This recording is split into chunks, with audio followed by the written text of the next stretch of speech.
Labrīt, labrīt, labrīt otrdienā, labrīt pēcsvētku dienā, nu beidzot tā kā jāķerās pie darbiem. Labrīt, Lindā. Jā, rīts ir labs, jā, saulains, labs rīts. Jā, um, kā nosvinējāt? Padalieties ar to, kā es nosvinējāt. Kaut kā tas jūs jāuzaicina ir uz sarunu, jo tas, laikam, latviešiem ir visgrūtākais, ko es novēroju, ka latvieši ļoti daudz patur pie sevis. Protams, mūsu vēsture tā, ka mēs neizpaužam, jo pasardies kaut ko izstāstīšu, tas var tik pavērst pret mani, bet citi vienkārši ir kautrīgi. Es padalīšos ar savu svētku pieredzi. Mēs ierakstām šo sarunu, svētki vēl nav beigušies pilnībā. Mums ir 21. jūnijas, tieši pirmā saulgrieža diena pēc saulgrieža nakts, un es šorīt pamodos ar sajūtu, ka tas ir noticis. Saulgrieži ir beigušies, tad tā īpašā diena ir beigusies, un šodien ir tā kā jaunas dzīves sākums, pilnīgi tāda reāla sajūta. Ir sajūta, ka vajadzēs darboties, ir tāls vēl pietiekoši ceļš priekšā, bet kaut kāds smagums ir nokritis par vakardienas par nakti. Kaut kādā mirklī ir aizgājis. Kā ir jums? Kā ir tev, Linda? Nu, man gluži tā nav, jo man ir kaut kas, ko domāt, kas man ir tas pēdīgais, ko domāt. Bet nu, šoreiz, jā, man savādāki saulgrieži savādāki.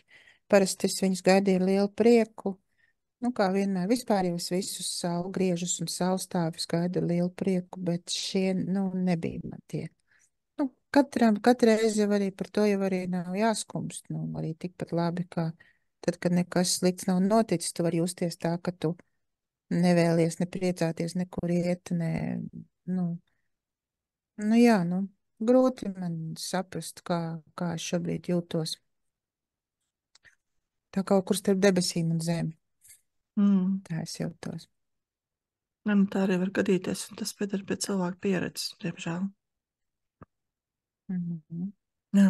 Man šodien pieredze bija tāda, ka es 3 stundas mācījos no rīta savas foršās metodes, un es reāli apraudājos. Es reāli apraudājos no tā, kādas lielas lietas notiek, un cik daudz var tā kā sevi iepazīt, cik daudz var sev palīdzēt, atklājot, kā dziedināt savas traumas, kā palīdzēt citiem cilvēkiem. Man bija tāda milzīga pateicības svēta pret manu skolotāju. Mums reāli šodien bija tikai tādas kā pieredzes apmaiņas sarunas un nedaudz tā mācīšanās lieta, bet tāda ļoti, ļoti dziļas tās sarunas bija. Un es arī uzrakstīju komentāros, ka man ir milzīgi, reāli asars nāk, jo arī beigās arī sanāca ne tikai tā, ka nāca, bet arī atnāca pateicība par to, ka es esmu atradusi tos rīkus, kas man palīdz. Nedaudz skumjas par tiem visiem cilvēkiem, kuri vēl ir ceļā, kuri vēl meklē, kuri vēl ir apmaldījušies, kuriem iekšā kaut kur dziļi sāp, bet ir bail pieskarties tām lietām, bail sev paraudzīties, jo, protams, tajā mirklī, kad mēs apzināmies to, ka sāp, tad mirklī sāp vēl vairāk. Mēs saprotam, tad gan to, ko mēs esam pazaudējuši, gan to, ko mēs neesam ieguvuši, gan to, kas tā kā greizi aizgāja, savas kļūdas, svešas kļūdas, visu kaut ko apzināmies. Tas mēdz būt tā. Arī kā cilvēku pieredze, protams, mēdz būt arī sāpīga, bet vienlaicīgi tur, protams, arī daudz priecīgas lietas ir. Un šodienas tēma, ko es gribu parunāties, ir par mācīšanās. Jo Lindas reklāmu varbūt jūs jau pamanījāt, gan jau noteikti pamanījāt, bet Linda nolūs pastāsti, kas būs tavā vasaras astroloģijas skoliņā. Es ļoti degu uzzināt, jo es pati parakstīju šo skoliņu bez tādā milzīga apjoma tā zināšanā. Jā, tad Linda teica, būs tāds skoliņš 6 reizes pamat zināšanas. Es saku, es gribu, ir tas laiks pienāks, ka šoreiz es noteikti gribu.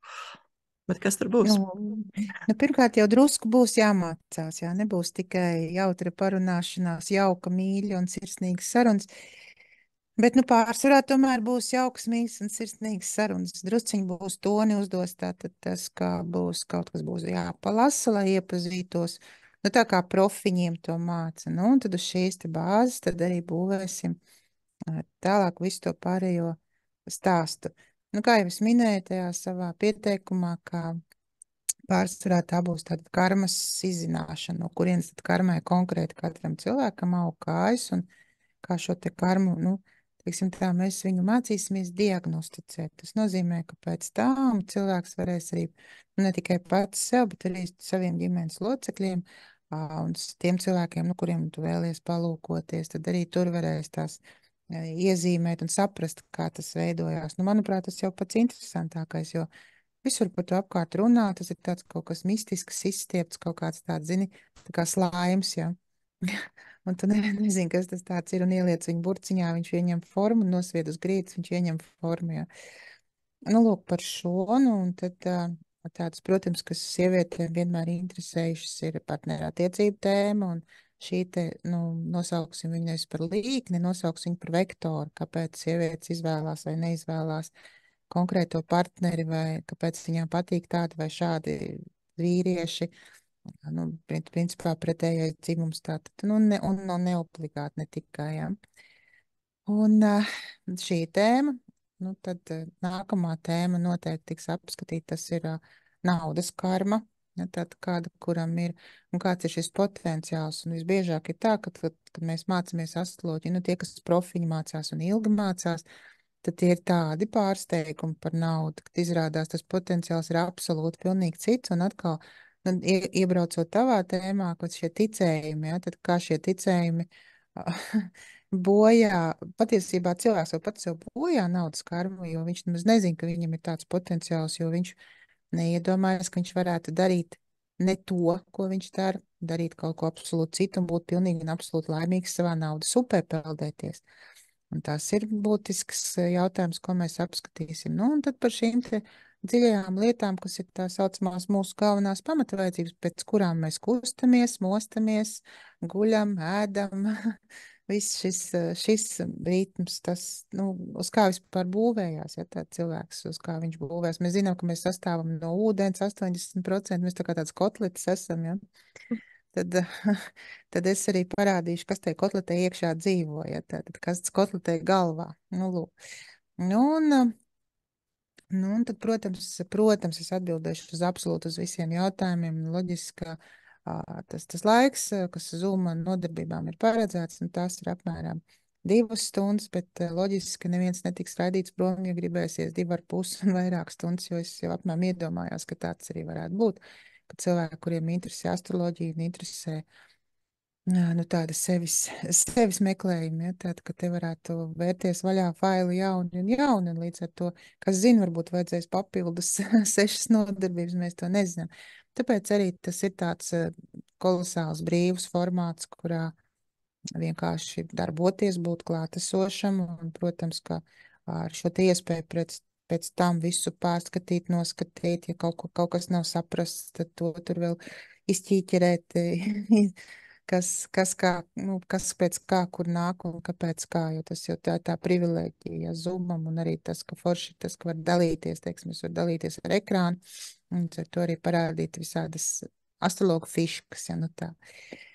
Nu, lūk, tātad tām dāmām, kuras nedomā, ka viņām būtu ļoti dziļi tur jāmācās daudz un jāiet tajā dziļi iekšā, bet sapratnēji, galveno lietu pamatprincipu sapratnēji, un tas nebūs gluži tā kā intensīvs, ja, kad intensīvs, piemēram, ir 3 mēneši, un tad tev to vielu to pašu viens sagāž virsū, bet tev pašam kaut kā tur ir jāķepurojās cauri, jā. Šis būs tāds dzīves jēgas iepazīšanas kurs un karmas, bābas jēgas. Iepazīsimies ar bābu jāgu, kāda viņa izskatās. Un izskatās viņa sekojoši. Tad viņa ir tāda veca sieva ar tādiem līkiem pirkstiem. Viņa nekur nesteidzās. Viņai ir mūsdienīga planšeta, kabatā liela tāda. Viņa izvēl, viņa uzvelk uz viņas, kas viņai vajadzīgs, kurā brīdī. Un viņa jums visu laiku seko. Jūs ejat pa sarkano paklāju, un viņa vienā nesteidzīgā solī visu laiku jums lēniņām aiz muguras. Viņai tā saucamais pazeminātais ātrums, tiem, kam ir kādreiz bijuši mašīna ņīva, tie tādu ātrumu noteikti zina, ka tāds bija. Es domāju, ka džipiem daudziem ir tie, kas ir 4x4. Tad viņi savā pazeminātajā ātrumā seko līdzā un noskatās visu laiku un ievelk mums tur tajā planšetē. Vai nu tur ir ķeksītis zaļais, vai tur ir krustiņš sarkanais. Nu, tad visus šos parādīšu jums šos te viņas trikus, kā viņu apmānīt nevar. Bet ar viņu var, nu, pieņemt, ka viņi ir. Un tad ar viņu viņi neko nedara. Viņi vienkārši novēro. Viņai patīk labie darbi, loģiski. Nu, es domāju, ka arī par šo kursu viņa Nu, ja es tā, piemēram, tagad sēdētu viņu man pretīm, es tā vizualizētu viņu, viņai patīk tas, viņai patīk, ka cilvēki mācās, un tās galvenā doma vispār ir kāda, kā kopš Jupiters, tātad dievs Jupiters iegāja Dvīņu zīmē, un tas bija ļoti nesen, tad šopavasarī, ja, tad vispār pavērās tādas Bāba Jāga kā reiz pavēra tādu milzīgu iespēju cilvēkiem mācīties daudz ko. Nu, tas pēdējo reizi tas bija 12 gadus atpakaļ, ja, kad bija tāds, teiksim, tāds zināšanu apgūšanas vēriena uzplaukums. Tik samurkšķījos savos vārdos, bet jā, viegli un brīvi šobrīd tas, kas ir pats galvenais, ka jebkuras mācības, ja nav, ko jūs iesiet un apgūsiet, jebkurš tātad vienalga jaunietis, vecietis, viduvējietis, tad viss ļoti viegli padosies un visticamāk arī dēļ šī Jupitera ieiešanas, tātad viņu zīmēt tiem, kas, teiksim, stāsies augstskolās, vai kas pabeidz augstskolu, vai kas raksta promocijas darbu. Viss ļoti viegli kārtosies un ies. Tāpēc, ka tā tas ir, ka reiz 12 gados Jupiters kādai no sfērām ļoti palīdz. Un šoreiz viņš palīdz tieši zināšanām, zināšanu saņemšanai, zināšanu došanai tālāk. Nu, tāds labs gads šajā, tā kā, nu, lūk, tās patiesībā tas arī viss, tā kā es tavu interesi, man liekas, kad apmierināju. Jā, tā dziļi es tev nebiju stāstījusi, tu arī tā, pieteicies, kas man bija tāds, wow, pārsteigums. Lūk, nu, patīkam, protams, paldies tev, ka tu tā, jo es taču arī vienmēr aktīvi piedalos visādās tavās aktivitātēs, un tātad pienāca arī tavs laiks piedalīties manējās. Lūk, tā kā, jā, būtu jau tā triviāli muļķīgs teikt, nāciet pie manis mācīties, nāciet. Nē, vienkārši, ja jūs uzrunāja gan tas, kā es pasniedzu to pašu informāciju, gan to, ko jūs dzirdat un redzat šeit, un ja jūs gribat nedaudz, bet ļoti gudri ielūkoties tur, kur visu laiku dzīvo un peldu es, un daudz tie cilvēki, kas ir izmācījušies astroloģiju, jo viņi tiešām zina neskaitāms reizes vairāk kā citi cilvēki, tad laipni lūgti šurpu, nākat tikšu, kā mums te Liepājā saka. Es tā tev klausījos un domāju, visas tēmas man interesē. Protams, vienmēr interesē viss. Man arī šīs tevis minētās tēmas, kā lielās jomas, jā, tur nauda, attiecības, veselība, tas jau viss, kas mūs skar un zināšanās, tā pati pašizaugsme. Es domāju tieši par attiecībām kaut kā, jā, kāpēc tādu vīriešu piesaist, teiksim, kā sievietēm. Es saprotu, tev tas ir kurš dāmām, tas nav vīriešiem, jā. Tad Džeku šoreiz negaidām. Nē, tāpēc arī mums jau, mēs vispār, redzam, mēs jau bišķiņ tā kā, tas nav labi, vai ne, ka mēs tā darām, ka mēs tikai meitenes piesaistam, bet nekas, es labāk saprotamies ar savējiem, ja tā. Manā pieredzē vienmēr runājot par astroloģijas kursu, kad tas ir bijuši klātienēs, pilnīgi vienmēr katrā grupā ir bijuši vīrieši.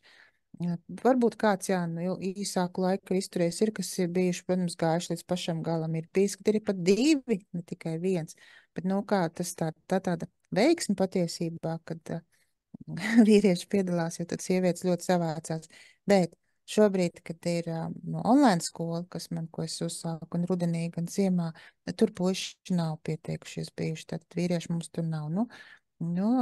Visādi jau var skaidrot, visādi var domāt, kāpēc sievietēm iespējams šis interesē vairāk, bet tas mans uzskats ir, jā, tas, ko tu ierakstīji ko es pati esmu savā mājaslapā tādu publicējis par to, ka es uzskatu, ka jā, ka katrai sievietei būtu jāzina astroloģija. Protams, man ļoti gribētos, ka katra sieviete zina tādā līmenī kā es. Tas man vienkārši ideāli. Bet nevar visu gribēt, bet to, kad var zināt, kad sievietes ir ļoti jūtīgas un ļoti labi uztver, ātri uztver šīs smalkās pasaules zināšanas, kā viņas pielietot. Vienkārši virtuvē, savas dzīves virtuvē, tā tas ir. Un sievietēm tas ir vairāk vajadzīgs kā vīriešiem. Zini, man bija tēma par tiem vīriešiem, gribēju, par attiecībām turpināt, bet man iekšā pilnīgi viss trīc. Izstāstos to, ko tu nestāstīsi, ka astroloģija nav horoskopi. Jā, tas ir tāda loģika, tas tāpat kā formula nav visa matemātika. Tātad rekur vai viens šķīvis nav visa virtuve.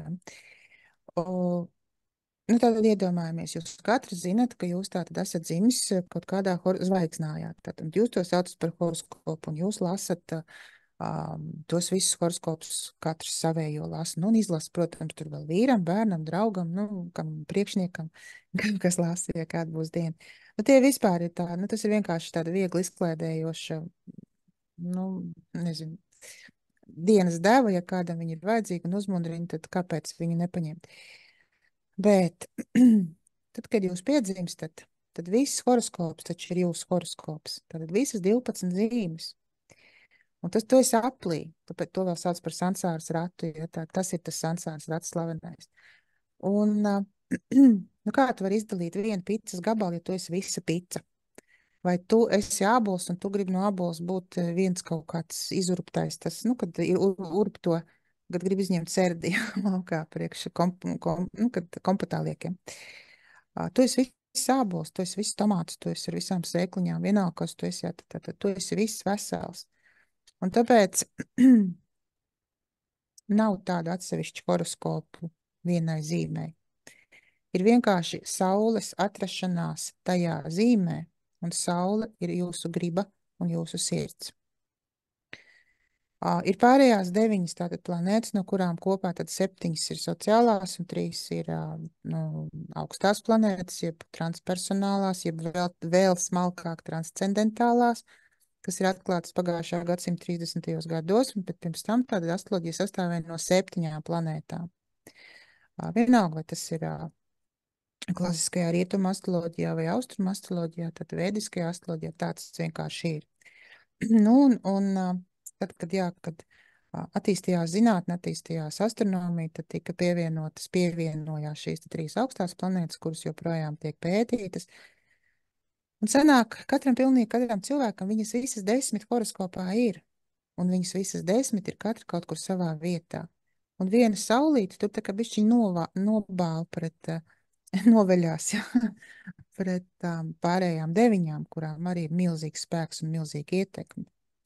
Un tāpēc tāda vienkārša atsevišķa horoskopa nemaz nav. Mums visiem ir visa šī natālā karta, kā tas saucās, ja, tad viss zodiaks, un tas zodiaks sastāv no visiem zvaigznājiem, tajos zvaigznājos katrā jūsu dzimšanas brīdī ir ielavījusies, tad Baba Jāga ir iestūmusi kādu planētu no tām 10. Un saule vienkārši ir viena no.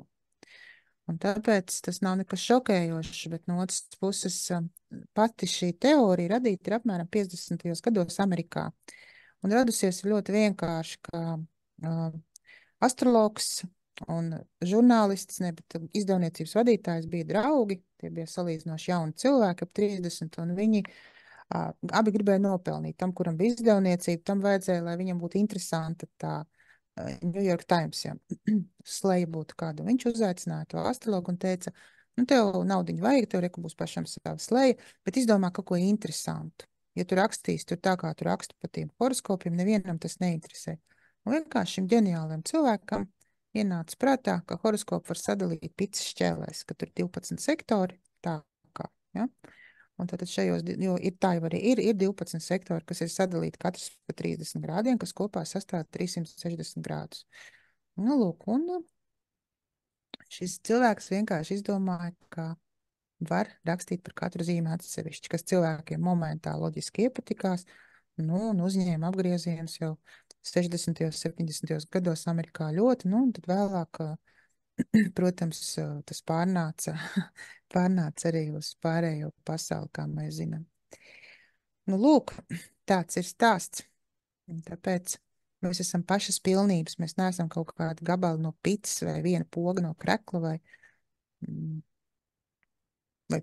rāvēs lietas no spilvendrādes. Ja. Jā, tas secinājums. Gultsais komplektam, jā. Jā, secinājums ir viens, ka astroloģija nav tik, man nāk vārds primitīvi, tik vienkārši, kādi ir šie horoskopi, ko var lasīt kaut kur presē, internetā ceļot, tev būs šī tāds gads, jā, tev būs šī tāds mēnesis, tāpēc, ka tu esi dzimis tajā un tajā datumā. Bet tas vienmēr ir tā kā, nu, radījis tāds pārdoms un šaubas, vai tā var būt, ka 12. daļā no pasaules būs šī tāds mēnesis. Jā, nu, ok, kaut kādas noskaņas var būt daļa tā, ka mēs esam dzimuši zem tās saules, tajā tiešām datumos, bet es esmu redzējis arī cilvēkus, kas ir dzimuši, nu, vai nu manā datumā, vai nu dzimuši blakus maniem datumiem, un viņiem tās dzīves un tie mēneši pamatīgi atšķirās no manējā. Tā kā, nu, tā vienkārši tā tupi sekot, ko raksta horoskopos. Droši vien nevajag. Tas ir jā, tāda lēta izklāja. Nu tā, tev saka, būs labdiena, labi, tad būs tev labdiena. Un kā man viena draudzene saka, es lasu horoskopus, ja tur kaut kas labs, tad es saku, jā, tas ir par mani, ja tur kaut kas liels, ne, tad tas nav par mani. Jā, tā kā, nu, arī tāda, teiksim, tu par to var izturēties. Ka labās lietas ir par mani rakstīts, lietās nē. Bet, nu, protams, ja skatāmies tā precīzāk, tad es piekrītu tev, ka nu, ir jau dažādi veidi, kā var atklāt to, kas tajā karmā ir ierakstīts, un kāpēc ne astroloģija, jā, tad ir vēl numeroloģija, kur arī līdzīgi cenšas atrast un meklēt kopsakarības un ieraug, jā, kad, ja skatāmies uz numuriem. Es nezinu, nedzirdu to manu iju no ielas, kas nāk. Drusciņ dzird, tev piekrīt kaut kāds Visi. vju piekrīt. Jā, tad mēs meklējam dažādas veidus, lai saprastu, kas tad ir tas mans galvenais dzīves uzdevums. Un šodien arī mācībās mums bija tā viena saruna par tādu,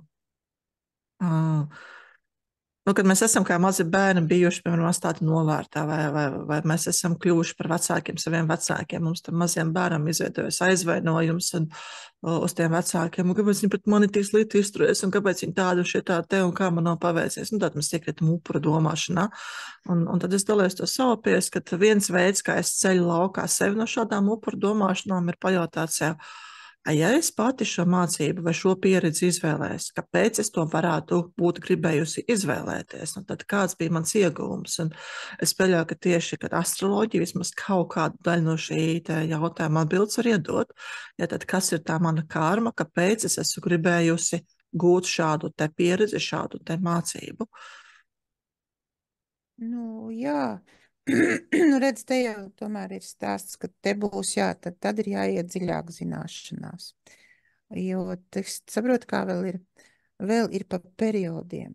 Karma neizpaužas uzreiz. Karma vispār cilvēka būtībā liek mierā lielāko daļu kopumu, tur 89% liek mierā līdz 27,5 gadiem. Un tad tajā posmā no 27,5 līdz 29,5 tu pirmo reizi tiec izsauc rītīgi uz sarkanā paklāja. Un tev viss tiek atprasīts. Jau. Vai tu to pamanīji, nepamanīji, attiecīgi atkal, protams, sociālā vide, valsts, kurā tu dzīvo, dažādi. Bet es domāju, ka, piemēram, tie cilvēki, kas bija jaunieši 90. Tur, burtiski tur tā kā izpaudās arī šie te valsts karma, un tāda arī ir. Tad jāsaprot, ka mums ir savas zemes karma, ja mums ir cilvēku egregors, ar ko mēs, mums pat ir, es nezinu, viena veikala egregors, ja, kurus mēs jau uz to veikalu ejam visu laiku, kāpēc mums tāds ir, jā. Un tie ļoti izjuta šo te Bābas Jāgas kontrolas mehānismu, ja. Nu, un tālāk savukārt, kad 2000. kad atnāca milēnijums, un tiem, kam uz to brīdi bija šie 27,5 līdz 29,5, tie atkal ļoti izjūta, ja, tā kā ir no laikiem daudziem atkarīgs. Un kas ir mans novērojums interesants, tad šobrīd, piemēram, mācīties tā profesionāla astroloģija, ko es arī daru daudzus gadus, jau nāk pie manis ļaudis, kuriem ir 36, 37, 38 gadi, tas ir vislielākais, visplašākais. Visplašākā auditorija. Un nav brīnums, kāpēc, tāpēc, kad ir vēl tādi pipariņi kartē, viņi saucās mēnesi mēzgli, un tie ir tā saucamie kosmiskie debesu inspektori, un tie inspektori arī ierodas pie mums vēl kopā. Viņa Bābas Jāgas draugi, protams, ir, jo viņai taču ir arī draugi, viņa draudzīga sieviete, viņa vienkārši nesēž viena pati rokas klēpī salikus, un viņi ierodās, jā, ar saviem uzdevumiem un pārbauda mūs šajos vecumos, kas ir sākot no 18,5, un tad ir 36 gadi, ja 36, 37, un tad ir 56, 57, ja, apmēram, lielos vilcienos tas ir apmēram pa 20 gadiem, ja mēs tā skatāmies. Precīzāk, protams, to visu var izreikināt, bet dabā nekad nekas ar cirvi nav nocirsts, nav tā, ka vienkārši, tagad palika 27,5, un tagad man sākās, ja, nē, viss tā plūst. Un ļoti liela nozīme ir šiem te saules un mēnesi aptumsumiem. Tos arī vada šie te divi, tātad šie karmas inspektori, abi divi, nosauksim viņu tā, viens vecais, viens jaunais, ja, viņi reāli šos procesus vada, un tad viņi arī attiecīgi uz aptumsumiem rāda jau citiem, kas būs, un pašam rāda. Nu, dod Dievs laimi ieraudzīt, jā. Un, nu, tad atkal tikai ar zināšanām būtībā. Jo tur tev visu laiku atprasa, ko tu esi darījis ne tā. Ja tu esi darījis ne tā, tev vienkārši noņem no trases, tu vairāk nesi vajadzīgs tevs. Tur vari domāt, kā tu gribi, ka mans tur karmiskais uzdevums tāds un šāds. Vienkārši tu vairs neesi vajadzīgs, tevi činkt, iemet un vienkārši nākamajā inkarnācijā un viss.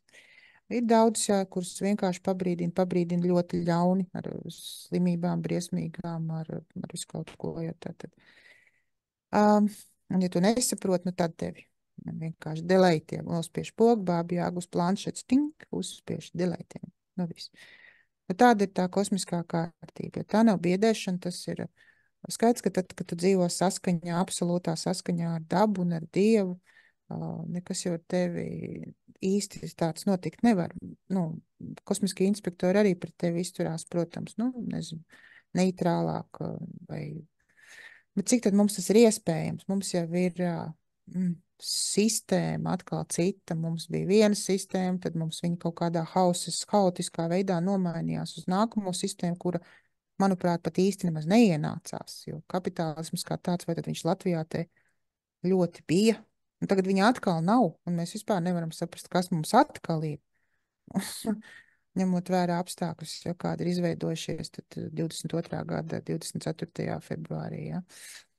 Nu, lūk, un tas ļoti daudz cilvēkus ieslēdzās atkal cita karma šajā, ja, tad šajā periodā, šajā 22. gadā, kas savukārt atspoguļojas, kur šie tie inspektori, tiem cilvēkiem, kuriem tajā brīdī bija 36, piemēram, kur viņi, kas netika galā tos, tad tagad tā kā, vai tiem, kuriem 56, 57 tos, jā, nu, tā kā ir šie dažādie periodi. Babai Jāgai viens periods, ja tas ir apmēram ik pa 30 gadiem šiem te inspektoriem, 18,5, pa 19 gadiem, ja nāk šis te lielie cikli. Nu, tas ir tas arī, ko tad es arī parādīšu saviem nākamajiem jaunajiem studentiem, smukajām studentēm, ja, visām, kas atnāks. Nu, kā šie cikli strādā, būs iespēja gan izvērtēt savu dzīvi, atpakaļ paskatīties, nu, kas tur ir bijis, ja tad jūs jau tagad ir maza meistarklase šobrīd, ja tas, ko es stāstu, tas jau ir tas līmenis, ja, par ko mēs runājam, tikai tad tas būs vairāk padziļināti un personificēti arī, tā kā, protams, mēģināšu strādāt, nu, pilnīgi ar katru no jums, un tas ir loģiski. Protams, tas ir grupas darbs un pārējiem arī, lai redzētu šo pieredzi, cik mēs katrs esam unikāls un dažādāks un absolūti atšķirīgs no otra. Un tad arī vienkārši gūt to pieredzi, skatoties un klausoties, kā ir citiem. Ja, tad ar pacietību arī būs jābruņos, jo ne tikai es man, bet grupas darbs ir grupas darbs. Tātad ar mīlestību arī pret citiem. Nu, tā ir tāda izglītošanās, kurā gadījumā, jo, protams, ka man interesē par mani, bet man interesē arī par manu bērnu, par maniem tuviniekiem. Un, ja ir blakus grupā kāds, kuram ir kaut kas saskaņā, tad jau es varu mācīties vienkārši, bet es neeju tā kā uz konsultāciju, bet šo te tā saucamo haļavu iegūstot, ja, ka tu vienkārši kontekstā ar to, kas notiek grupā, ka tu iegūsti daudz plašākas zināšanas nekā tā būtu tikai individuālā konsultācija. Man liekas, tam ir milzīga vērtība tieši arī tādiem grupas darbiem. Nu, ja mēs salīdzinām tā, pieņemsim šo te, ko es gatavojos ieguldīt cilvēkos, tad tas varētu būt tā kā kādu 4-5 konsultāciju vērts. Nu, tad padomājiet, pieņemsim kaut vai naudas izteiksmē, cik jūs nopelnat uz to uzreiz. Ja, tā kā. Nu, tā pareizi tu uztvēri, jā, šo tā kā, kad uz piemēriem, kur ir vai nu līdzīgi, un tā tas noteikti būs, noteikti grupā sanāks ļaudis, kuriem ir kaut kas ļoti līdzīgs, tas ir skaidrs, vairāk kā skaidrs, tā ir vienmēr. Katrai grupai atkal ir savs egregors, un tas egregors vienmēr spēlē vienā operā vienu operu. Tā tas ir. Kuriem cilvēkiem noteikti nevajadzētu nākt uz šo grupu, kuriem pat nav vērts pieteikties? Tu zini, tādu cilvēku, kuriem nevajadzētu zināt astroloģiju, nav. Nu, vienīgais, ja cilvēks ir pārliecināts, ka viņš visu pats zina, nu, tad viņam tiešām nevajag. Nu, es tādu nevienu vēl neesmu satikusi. nav nācies. Pat lielā vecumā ļaudis vienmēr ir kaut ko teikuši, ka viņi kaut ko nezināja, un tagad uzzināja, un žēl, ka viņi to nezināja, un ātrāk, un viss šis tad tikai var pabrīnīties, ja, kad liekas, nu, tu jau tā esi tik vietas, un izrādās, tu kaut ko to nezināji. Nav stāsts par mūsdienu gadžetiem vai kaut kādu apgūšanu. Nē, te ir stāsts par tām lielajām eksistenciālajām lietām. Tā. Ar kurām ir interesanti, ka tad, kad mēs viņus mācāmies 30 gados, tad liekas, ak, Dievs, kāpēc es to nezināju 20 gados. Un tā kā mācāmies 40, tad tieši tāpat, Dievs, kāpēc es to nezināju 30 gados. Un tālāk visu laiku iet tieši tas pats, ka jo vairāk mēs augam, jo vairāk mēs apgūstam, tad ir tā, skaties, ak, Dievs, žēl, ka nezināju agrāk, bet no kāds raudzīties to savu jaunāko versiju, kā nu, ļoti žēl, ka tu nezināji agrāk. Jā, ļoti žēl, ka tu nesaklausīji to savu sirds balsi, kur teica, ej un dari, tāpēc, ka tas tev tiešām ir vajadzīgs. Tas tev tik ļoti noderēs tavā turpmākajā dzīvē kaut kādā. Nu, to pašu pasaules ainu veidot, jā, tā kā to, kā tur ir rakstīta, puzles gabaliņu iegūt, jā, un tad ir. Nu, protams, ka es saprotu, ka astroloģiju nevar iemācīties sešos vakaros. Tas ir nereāli, ka tie ir pamati un ar to ir jārēķinās. Tā kā tādam vieglā Jā, versija. Jā. tie ir tādi gudri pamati, uz kuriem tad tālāk loģiski, nu, ja kāds izlēms, ka viņš grib tomēr šajā te brīnišķīgajā pasaulē laisties iekšā ar lielo būru kuģi un uzvilkt visas 3 būras, nu, loģiski forši super, es par to tikai priecāšos, bet vienkārši tas nav domāts tāpēc, lai obligāti skrietu tālāk nāktu māc, nu, kaut kādas jaunos barjeras skrējienus. Nē.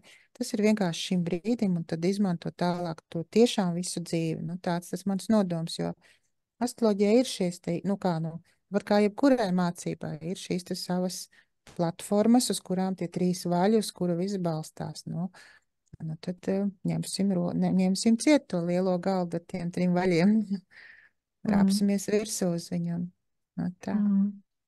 Nu, griežoties pie tās tēmas, no kuras nos par partnerattiecībām, nu, ļoti daudz ir lasīts un dzirdēts un viss kaut kas, un ka mēs izvēlamies savus vīrus tādu, kādi ir bijuši mūsu tēti. Nu, mana dzīve pierāda, jā, tas tiešām arī tā var būt.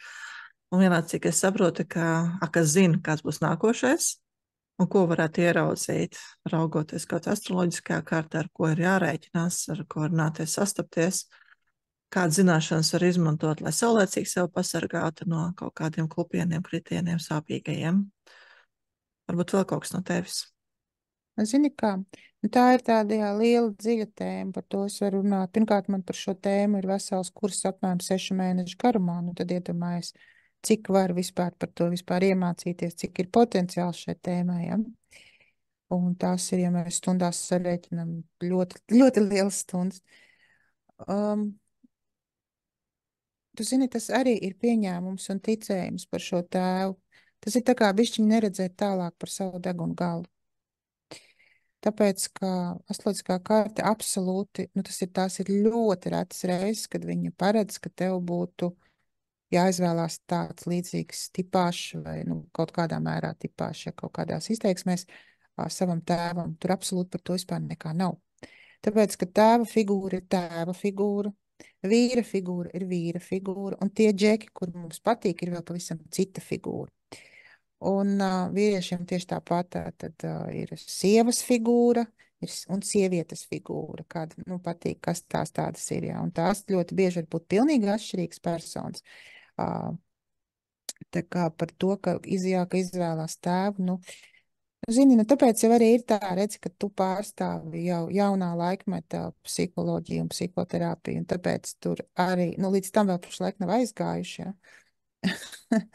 Bet astroloģija jau ir vienmēr tam bijusi priekšā, ja godīgi, un bišķiņ tagad tā kā sanāk palielīties, jo kāpēc notiek šīs izvēles? Nu, nezinu. Tas ir pētāms materiāls. Katrs cilvēks ir šis te unikālais vienums, ja, kuru tad var pētīt un par katru cilvēku var stāstīt. Nu, pieņemsim, būtu konference un apskatīt vienu cilvēku var 20, 30 stundas, ir īpaši, ja tas ir kaut kāds simpozijs, ja, kur, nu, tad iedomājies kāds. Un tas ir ne jau vienam cilvēkam, to var darīt grupa, pieņemsim tie, kas ir astrologi, 10 vai 20 cilvēku, vienu cilvēku par visu diennakti, par viņu, tikai par viņu. Tad cik cilvēks ir, cik viņā ir bagātīgi viss iekšā, ja, ka tas vienkārši nav rokas kājas klāt, ja, un galva klāt. Ja. Es tā nav. Tas ir tas brīnums, jau brīnumi. Tas ir tas brīnums, un katrs cilvēks ir šis viens brīnums. Pat ja viņš ir, jums piemēram, liekas, ka tas nu gan nekam nav derīgs cilvēks, pat tad viņš ir tas, par kuru var stāstīt šīs 20 stundas un runāt. Tā Mm. ir. Un viens pēc otru drusciņu bailes, ka tik daudz zināšanas ir mūsu dzimšanas datumā iekutētas. Nu, jā. Nu, es nezinu, vai baisi, realitāte. Fakts, artefakts. Nu, redzēju, piedzimu tajā minūtē, kad piedzimu, un tagad ir visa dzīve tāda, tāpēc, ka piedzimu tāda, vai es iedomājos tās māmiņas, kas izlēma taisīt ķēzara griezienu. Bija viens tās laiks, kad tur, atceros, meitai bija kādi 2, 3 gadi, un kad mainījās kaut kāda likumdošana, un tie bērni, kas dzima tur 31. Augustā ar ķēzaru, tur apmaksāja valsts, un no 1. septembra bija jāmaksā pašiem, un ka mammas jau saulēcīgi, vēl tam bērnam nebija tie 9 mēnešu puncija pagājuši, un mammas jau pieraksties uz ķēzara griezienu, jo viņas nevēlējās maksāt, un tad ir šīs te kaut kādu ārēju notikuma rezultātā pieņemtais lēmums to bērnu piedzimdināt tad, kad varbūt viņam nebija dabīgi jāpiedzimst. Ko tad tā kā, starp citu, šādām situācijām, kas tad astroloģija, ko tur rāda, ja tad ir šīs steidzinātās dzemdības, vai kā tas sasaucās ar to cilvēku likteni? To tad arī rāda, tas ir viņa liktenis, jā. Mm. Un tas parādās dažādos veidos. Tos sauc bieži par bērniem klīnikām, tad bērnu klīnikas, kuri ir vai nu piedzimuši ātrāk, vai jāsteidzināt piedzimt ātrāk. Tas nenozīmē, ka viņiem tāpēc būtu kaut kādas liktenes izmaiņas. Tas ir viņu liktenis. Jā, šajā gadījumā to pieņem, liekas, kā cilvēku pieņem mammu, pieņem pēc tam ārsts ieraksta, bet ārsts ir tā kā instruments Dieva rokās tajā brīdī. Jo ārstam ir, viņam ir atbildība, viņš tā nevar vienkārši, pabakstīšu ar zobu bakstāmo zobu, slāvi nāc rītā 9, ja tā jau nav. Tik vienkārši jau nav. Tā. Man liekas, ka mēs par ilgu jau esam par šo tēmu aizrunājušās. Jā.